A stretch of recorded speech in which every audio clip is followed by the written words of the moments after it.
In the heart of the galaxy, hidden behind a ring of shimmering stars, lay a small town called Chronovale. It wasn't a place found on any map, nor could it be seen through a telescope. Chronovale was a town where time itself moved slowly, as if it were always yawning. The sky was always a soft lavender, the clouds drifted lazily across the horizon, and even the birds chirped in slow motion. The children of Chronovale didn't run or play fast. They strolled, napped, and took their time doing everything. Among these children lived a girl named Luna. She was the laziest girl in all of Chronovale. While the other kids at least made some effort to study or help their parents, Luna was known for avoiding every bit of work she could. If someone asked her to sweep the floor, she'd pretend to have a headache. If her teacher gave her homework, she'd stare at it for hours, hoping it would magically complete itself. Even brushing her teeth seemed like too much work for Luna. She lived with her grandmother in a cozy little dome-shaped house at the edge of the town. Her grandmother, a retired inventor, often reminded Luna of the joy of learning and the satisfaction of effort. But Luna would only sigh and say, "Why do something when you can just do nothing?" Chronovale had a unique feature. Because time moved slowly, things took longer than usual. A simple task like making breakfast could take up an hour. Luna loved this. She believed the slow time was a gift for people like her who didn't like to do much. "It's like the world was made just for me," she would tell herself proudly, wrapping herself in her fluffy blanket while others got busy with their daily routines. School in Chronovale was also slower. Classes were only 2 hours long and filled with more naps than lessons. Still, Luna found them exhausting. She often skipped class entirely, using clever excuses like, "My pet moon mouse is sick," or "I got lost in a thought and couldn't find my way out." Everyone in town knew Luna was lazy, but because everything moved so slowly, nobody really pressed her about it. One day, while wandering through her grandmother's attic, Luna stumbled upon a strange, glowing device. It was shaped like a small cube with buttons on each side, and it pulsed with a soft blue light. A dusty label on it read, "The shortcut button, use with caution." Luna's eyes sparkled with curiosity, a rare event for someone who preferred staring at ceilings. She picked up the cube and gave one of the buttons a press. Instantly, her messy room cleaned itself, her school bag packed itself, and even her undone homework started scribbling out answers. Luna gasped in amazement. She had finally found what she always dreamed of, an easy life, one with no work at all. Delighted by her discovery, she used the shortcut button for everything. Her food cooked itself, her chores vanished, and even her morning routine became a series of magical blinks. Life was perfect, or so it seemed. But what Luna didn't know was that every time she used the device, a small crack in the fabric of Chronovale's time widened. The more she depended on the gadget, the more the town's slow and peaceful rhythm began to twist into something strange. Birds began flying backward. Trees started shedding leaves in reverse. People lost track of what day it was. Time in Chronovale, which once lazily drifted like a feather in the breeze, began to warp and snap like a rubber band stretched too far. And at the center of it all was Luna, blissfully unaware that her lazy wishes were pulling her town into a spiral of chaos. And so, the sleepy girl who wanted to do nothing had unknowingly set a great cosmic imbalance into motion, one that only she might be able to fix. If she could find the energy to care. Luna couldn't believe her luck. The cube she had found in her grandmother's attic had transformed her life into a dream come true. With a single press of a button, her bed made itself, her meals appeared hot and fresh, and even her shoes tied themselves. She no longer needed to move, think, or lift a finger. Everything was done for her. The device, which she now called the shortcut button, became her most prized possession. She kept it close, tucked under her pillow at night and strapped to her wrist like a bracelet during the day. The days that followed were filled with joy, at least in Luna's eyes. She would wake up at noon, press the shortcut button to get dressed, skip breakfast since the machine gave her snacks on command, and then lounge around while her virtual homework completed itself. The device even created perfect answers, so her teachers were astonished by her sudden improvement. Luna didn't care that her classmates were suspicious. Jealousy is hard work, she whispered with a smirk. Her grandmother, however, noticed something strange. The house was starting to behave oddly. Clocks ticked backward. The digital calendar kept showing the same day over and over. Plants in the garden were blooming at night and closing up during the day. Luna dismissed all of it. It's probably just a glitch in Chronovale time, she told her grandmother. No big deal. But it was a big deal. One morning, Luna was wandering near the edge of the town, watching the clouds float in funny zigzag patterns, when she saw a boy standing perfectly still near the Chrono River. His name was Orion, a curious and clever kid, who often spent time building little robots out of scrap parts. He was holding a strange-looking compass that kept spinning in wild circles. Hey, lazybones, Orion called out. Have you noticed anything weird going on? Luna yawned. Everything seems just fine to me, in fact, better than ever. Orion narrowed his eyes. Time's acting weird. The river's flowing in loops and people keep repeating their sentences. My dad walked to the market and came back 5 minutes before he left. That's not normal. Luna shrugged and leaned against a rock. Sounds like a you problem, Orion raised an eyebrow. That weird cube on your wrist, what is it? She pulled it out proudly. My shortcut button, it makes life amazing. No work, no effort, no anything, just one press and poof. Everything's done. Orion stepped back, alarmed. Luna, that's not just a button, that's a time amplifier. My mom told me stories about those. They were banned in the galactic zones for creating time fractures. If you keep using it, you could tear Chronovale's timeline apart. Luna laughed. Relax. It's just helping me save energy. By destroying everything around you? Orion said seriously.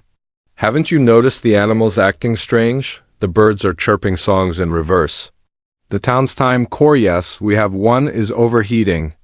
If it collapses, Chronovale will fall into a time loop. We'll be stuck living the same day over and over again. Luna's smile faded. For the first time, she felt a flicker of doubt. Was her perfect, lazy life causing real damage?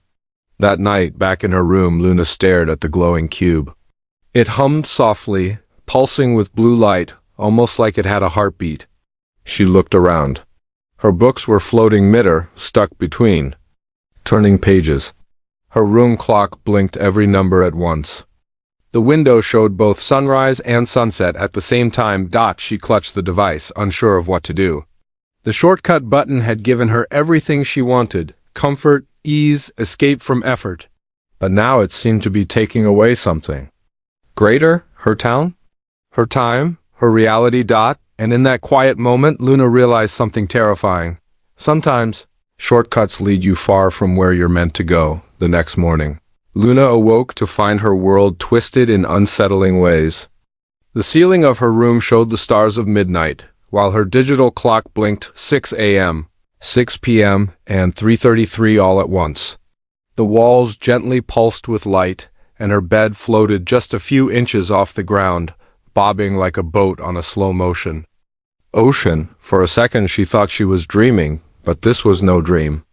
This was the consequence of her endless shortcuts. Downstairs, her grandmother stood frozen in place, mid-step, with one hand reaching for her cup of tea. Luna rushed to her side, but her grandmother didn't move. She blinked once every 10 seconds, as though her time had slowed down to a crawl. Luna waved her hands in front of her face, growing more panicked by the second. The entire house had entered a state of broken time. Outside, things were worse. Children were playing in loops, kicking the same ball over and over again, caught in a 5-second time trap. A baker across the street was pouring dough that flowed backward into the bowl. The Chronovale clock tower stood bent at a strange angle, its hands spinning like a windmill in a storm. The sky flickered between morning, afternoon, and night every few minutes, as if time couldn't decide what moment it belonged to. Luna clutched the shortcut button, her heart pounding. She pressed it to try to fix everything, but nothing happened. The cube buzzed weakly in her hand, its glow fading. The shortcuts had drained its power, or maybe time itself was rejecting the device now. She looked at it in horror. Her magical solution to all life's problems had turned into a machine of chaos. Orion found her wandering through the fractured streets of Chronovale, her face pale and worried. He looked just as anxious, holding a small tool he had invented, a temporal tracker blinking red with urgent signals. "I told you," Orion said breathlessly. "The shortcut button is ripping holes in the time web. We only have hours, maybe less, before Chronovale collapses into a permanent time loop." Luna stared at him, the guilt rising in her chest like a heavy wave. "I didn't know. I just didn't want to do everything the hard way." "Sometimes the hard way is the right way," Orion said gently. "But now we need to fix this. I think the damage can still be reversed, but only if we find the source of the distortion and shut it down." Luna nodded slowly. "Where do we start?" "We need to go to the time core," Orion replied. "It's hidden beneath the town, deep under the Chrono Caverns. It controls the flow of time in Chronovale. If we can reset it manually and destroy the shortcut button, maybe we can set things right." For the first time in her life, Luna didn't ask for a shortcut. She didn't try to skip the journey or find an easier route. She followed Orion to the edge of town, where the sky twisted like a spinning top and the road shimmered in and out of view. The shortcut button flickered weakly in her hand, as if sensing its final moments. As they climbed down into the entrance of the Chrono Caverns, Luna took a deep breath. Her legs ached from walking, her back was sore. Her shoes were muddy, but for once, she didn't complain. She was beginning to understand something she'd never learned before. Doing things the hard way wasn't just about effort, it was about meaning. About being part of something real. And now, that hard way was the only way to save everything. The entrance to the Chrono Caverns loomed before Luna and Orion like the open mouth of a sleeping giant. The rocks surrounding it shimmered with soft, pulsing lights, traces of temporal energy leaking through the cracks of time itself. Luna hesitated for a moment, staring into the swirling mist that rolled from the cavern's depths. She had never been this far from home, never climbed this much, never walked this long, and never been so tired. But she didn't say a word. She simply gripped the dimming shortcut button in her hand and followed Orion into the dark. Inside, the air was heavy and strange. It didn't smell like dirt or moss, but something colder, like forgotten memories and frozen seconds. The walls of the cave pulsed with strange, glowing veins, and every few steps they could hear echoes that weren't theirs. It was as if voices from different moments were bleeding into the present. A baby's giggle overlapped with a school bell. Footsteps rushed forward and then reversed.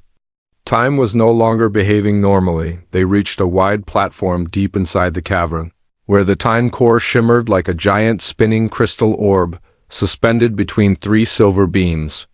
It pulsed with light, once steady, now flickering violently. Around it, small gears and wires sparked and twisted out of rhythm. The ground beneath them quivered every few seconds, and the entire cavern seemed on the verge of tearing apart. "This is it," Orion whispered, staring at the core. "If we can reset it, it should restore the balance. But you have to do something first." Luna looked at him, already knowing what he meant. "You have to destroy the shortcut button." Her heart sank. Even after everything, some part of her still clung to the device. It had made her life easier, had given her everything she wanted, without effort, without struggle. But now she saw what that ease had cost. It hadn't given her freedom. It had taken it away. It had stolen the meaning from her actions, and worse, it had hurt her town and the people she cared about. Hands trembling, Luna stepped toward the time core. She held the cube up, and the energy from the orb reacted instantly. The cube's blue light flared one final time, brighter than it had ever been. Then sparks began shooting out from it, as though it knew its end was near. With one last breath, Luna whispered, "No more shortcuts." As she threw the shortcut button into the time core, there was a flash, brilliant, blinding white. The cavern shook, and the spinning crystal orb froze mid-spin. For a moment, everything was silent. No echoes, no flickers. Just a calm stillness, like the pause between heartbeats. Then the core pulsed once, twice, and began spinning in a smooth, steady rhythm again. Outside the cavern, the sky cleared. The sun held its rightful place. The birds sang in the right direction. People stopped looping and began moving forward in time again. The baker laughed as his bread finished baking. Luna's grandmother blinked rapidly and stretched as if waking from a nap. Chronovale had returned to normal. Back inside, Luna collapsed to her knees. She was exhausted, truly exhausted, not because of magic, but because she had done something hard and brave. Orion helped her to her feet, grinning. "You did it." "No," Luna said, smiling for the first time in a real way. "We did it." And as they climbed back to the surface, she noticed something strange. Though she was tired, she felt proud. Not the fake kind of proud she had when her chores vanished, but a warm, glowing pride born from doing the right thing the hard way. For the first time, Luna realized what her grandmother had always tried to tell her: when you take the time to do things yourself, you don't just fix the world. You fix yourself. 2 days passed in Chronovale, and the town slowly settled back into its natural rhythm. The sky no longer flickered through time, the birds flew in graceful arcs, and children played without repeating their steps. Everything was just as it had been before, peaceful, slow, and steady. But for Luna, everything had changed. She had begun waking up early, not because someone forced her, but because she wanted to. The blanket she once clung to all day now stayed folded at the foot of her bed. Instead of pressing a magical button to clean her room, she took pride in sweeping the floor, organizing her books, and making her own breakfast, even if it meant a few burnt toasts along the way. Each little task brought a strange joy she had never understood before, a feeling of accomplishment. Her grandmother noticed the difference first. One morning, she walked into the kitchen to find Luna preparing tea and folding napkins. She stood still for a moment, stunned by the sight. "Who are you, and what have you done with my granddaughter?" she teased, eyes twinkling. Luna giggled. "I guess I finally figured out what you meant all along." The older woman nodded thoughtfully. "Shortcuts are tempting, but they rarely lead anywhere worth going." Luna nodded in agreement, wiping her hands on a towel. "I thought being lazy meant being smart, finding easier ways to do things. But I wasn't getting smarter. I was missing out." At school, Luna no longer came up with silly excuses or skipped lessons. She listened. She asked questions. Her teachers were surprised at first, and her classmates were even more confused. "She's definitely not the same Luna," whispered one of the kids during recess. Orion, who had become her closest friend, just smiled. "She's the better version." Together, Luna and Orion even started a new project. With permission from the town council, they began cleaning up the old attic, where the shortcut button had once been found. They turned it into a learning lab filled with books, gadgets, and tools. The goal wasn't to find more shortcuts, but to create things that could help people without damaging the flow of time or taking away the value of effort. Kids from all over town came to explore and build. Some created water-powered fans, others crafted robotic pets, and one even built a solar cookie baker. Luna helped every step of the way, not because she had to, but because she wanted to. Her hands often got dirty, her arms tired, but she never once wished for the button again. One afternoon, while sorting tools, Orion handed her a small, shiny gear from the remains of the broken shortcut button. "Keep this," he said. Reminder, Luna stared at the tiny piece of metal. It was just a gear, now powerless and quiet. But in her hands, it felt like more. A lesson, a memory, a symbol of how far she'd come. She placed it in a glass jar and labeled it, "No more shortcuts." One evening, as the lavender sky turned orange with sunset, Luna sat outside her home, gazing at the horizon. For once, she wasn't thinking about doing less or skipping steps or waiting for things to magically fix themselves. She was thinking about what she could do tomorrow, what she could try, what she could learn, because now she knew something she'd never forget. Being lazy might feel easy, but doing your best feels right. And sometimes the longest path leads to the most beautiful places. In the sleepy town of Chronovale, one girl had finally awakened, not just from her nap, but into a life of purpose.